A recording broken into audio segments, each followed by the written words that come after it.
यह भारत का वो कुंड है जहां भगवान परशुराम ने अपनी मां की हत्या करने के बाद अपने हाथ से चिपकी हुई कुल्हाड़ी से मुक्ति पाई थी।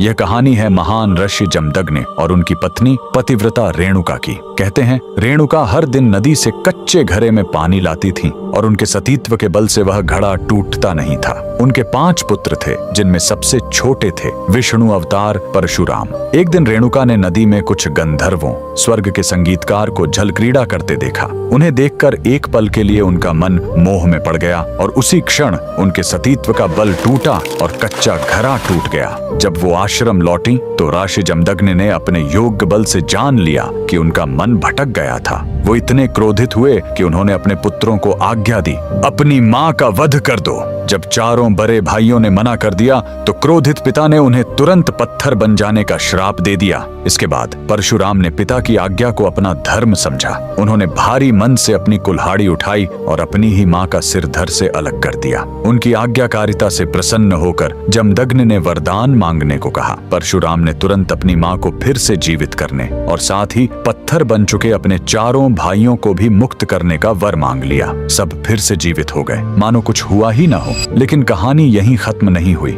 मातृ हत्या का पाप उस कुल्हाड़ी पर एक दाग की तरह चिपक गया और वो उनके हाथ से अलग ही नहीं हो रही थी। उस पाप से मुक्ति पाने के लिए वह दर दर भटकते रहे, लेकिन कोई भी तीर्थ उस कुल्हाड़ी को छुड़ा नहीं सका। अंत में वह पहुंचे पूर्वी हिमालय की लोहित नदी के किनारे और जैसे ही उन्होंने इस कुंड के जल को छुआ, चमत्कार हुआ। कुल्हाड़ी अपने आप उनके हाथ से छूट गई। यही पवित्र स्थान आज अरुणाचल प्रदेश में परशुराम कुंड के नाम से जाना जाता है। आज भी हर साल मकर संक्रांति पर हजारों श्रद्धालु यहाँ इस विश्वास के साथ डुबकी लगाने आते हैं कि यह कुंड उनके सारे पापों को धो डालता है, ठीक वैसे ही जैसे इसने स्वयं भगवान परशुराम को पाप मुक्त किया था। भगवान परशुराम को दिल से मानने वाले सभी भक्त कमेंट्स में जय परशुराम जरूर लिखें।